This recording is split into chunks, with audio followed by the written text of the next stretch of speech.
Am I hearing you wrong? Will you say it again? My husband, who has looked down on me because he makes more money than me, is now on his knees in front of me. I love her. I've never felt this way before. I want you to leave me. I will give you custody. In fact, we are going to have a baby, and I want her to give birth safely.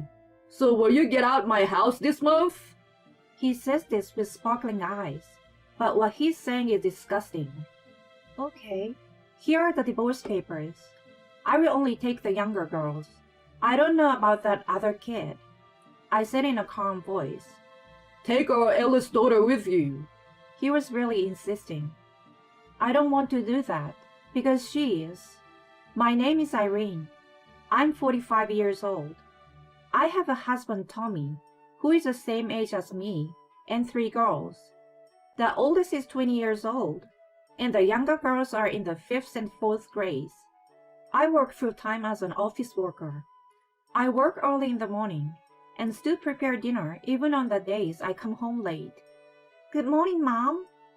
My elementary school kids wake up by themselves, but my husband is not a morning person and doesn't wake up easily even if I call out to him. Hey, why didn't you wake me up? After a while, my husband wakes up with a grumpy look on his face. You're not a child.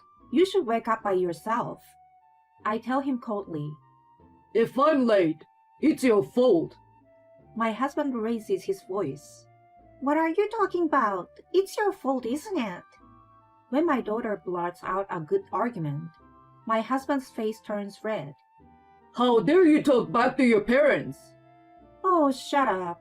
He's always like this, when he's not in a good mood. I grumble to myself. Oh, we're going to be late if we don't get out of here soon, won't we?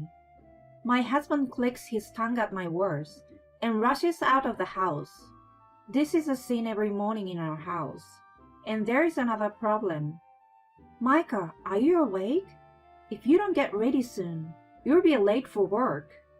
I called out to my oldest daughter, Micah, through the door. Shut up! I quit work yesterday. Go away! I heard a noise from inside the room, as if she was throwing something at the door. Micah has a temper. After graduating from high school, she got a job, but it didn't last long and she quit. They moved from one job to another.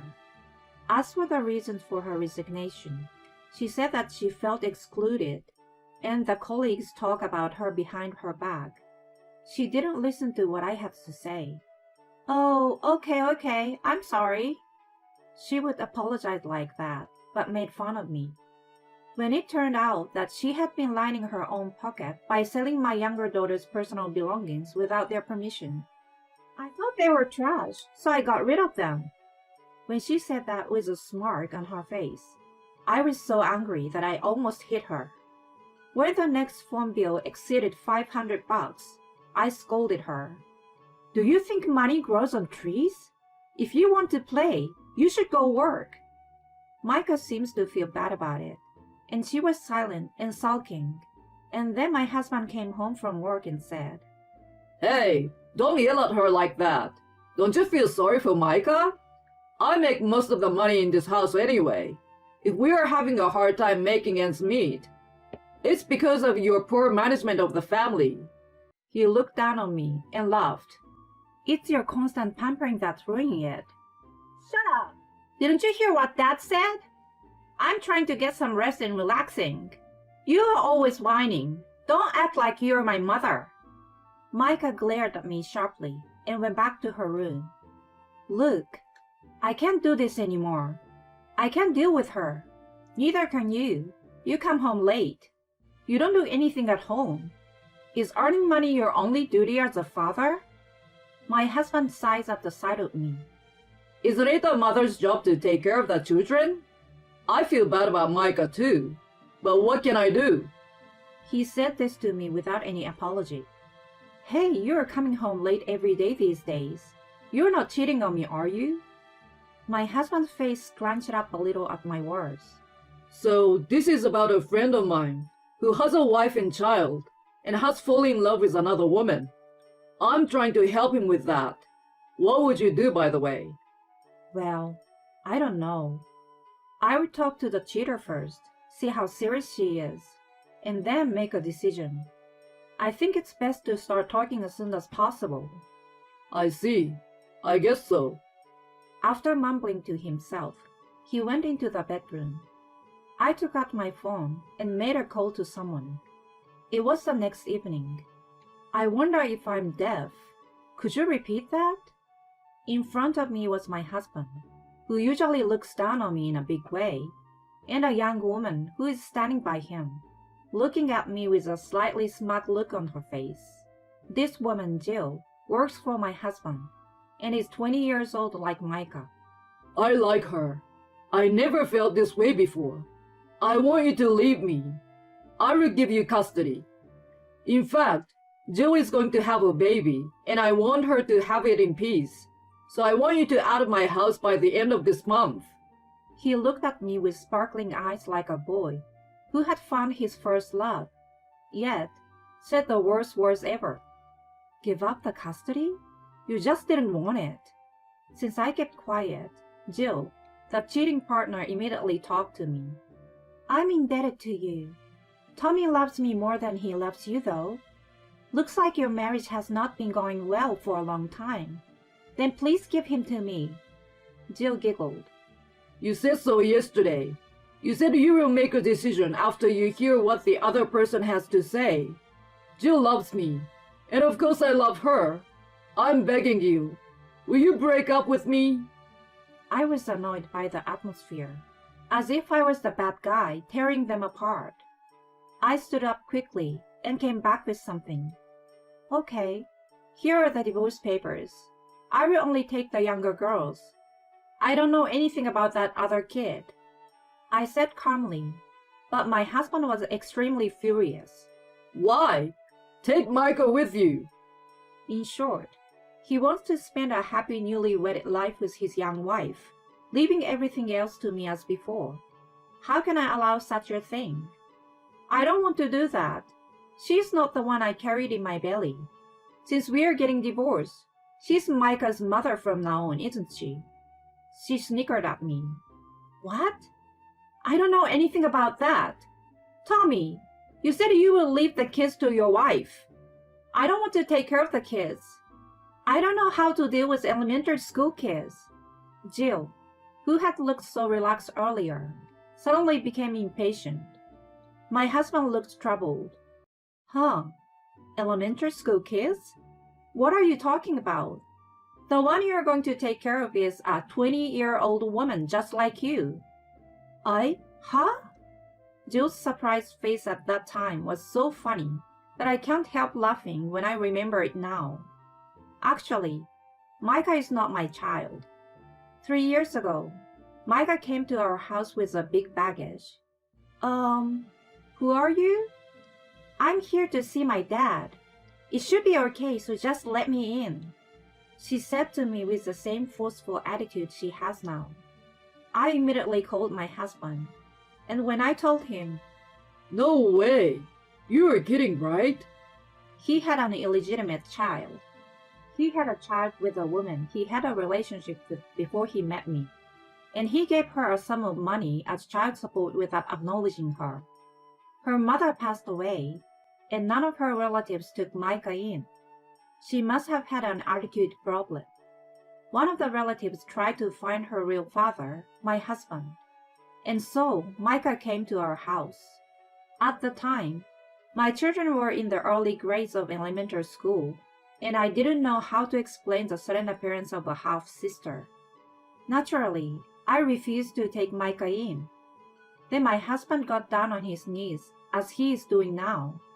Please, just for a little while. When she graduates from high school, of course I will let her leave. Just until then, please. I just watched my pathetic husband. Micah was a sophomore in high school at that time. I reluctantly agreed. I explained to the younger children that she was my husband's relative. At first, she was reserved. As time went by, Micah became arrogant to me and my daughters. She looked just like my husband, and I felt that she was really his child. Micah was sleeping on a mattress on the floor, but then, I want my own room. When she told my husband this, he told me he had no choice but to give my younger daughter's room to Micah. And so, my two daughters shared a room with each other. Naturally, I was furious, but my husband said, It's only for a little while, right? She's leaving next year anyway. After Micah graduated from high school, she stayed at home and showed no sign of leaving. Furthermore, my husband suggested to me to treat Micah as my eldest daughter. At this point, my heart was filled with a desire to divorce my husband. I guess I had already made up my mind when I found out that he had an illegitimate child. My husband had spoiled Micah, who was causing problems without even facing them. If discipline is a role of a parent, then it is my husband's role to discipline Micah. It is none of my business. I increased my working hours from part-time to full-time as soon as I took Micah in order to get our lives on a more stable footing. When I had some stability in my income and found a place to live with my daughters, I found out that my husband was cheating on me. The thought of my husband divorcing me without me knowing anything about it and living a comfortable married life with his new partner ignited my desire for revenge. I snickered at their ugly argument in front of me and snatched away the divorce papers filled out by my husband. Well then, I will leave this house as you wish. The house still has a mortgage, and you will each pay me alimony from now on, right? Oh, of course, and child support. Jill, you're in a lot of trouble. This old man will be 60 in less than 20 years. You're gonna be working hard to support him. That's great. I admire so much. Jill blushed when I smiled at her. What are you talking about? That's not what you told me, Tommy. You asked me to be a stay-at-home wife when we got married, didn't you? Well, that's... His reply irritated Jill even more. Oh, really? That's even harder. This old man doesn't help me with the housework at all. Oh, and he can't get up by himself in the morning, so you have to wake him up. And of course, you won't take care of the kids, so you will be on your own. Jill was starting to get nervous about the consequences of her future as I spoke cheerfully. I felt sad as I was talking. My husband had not been like this from the beginning. He had done a good job of sharing the housework and childcare with me when we were first married. However, as he got promoted, he started to one-up me because he was earning more. And to top it all off, he has an unruly illegitimate child named Micah. What in the world is the reason for not divorcing? I have no money for alimony.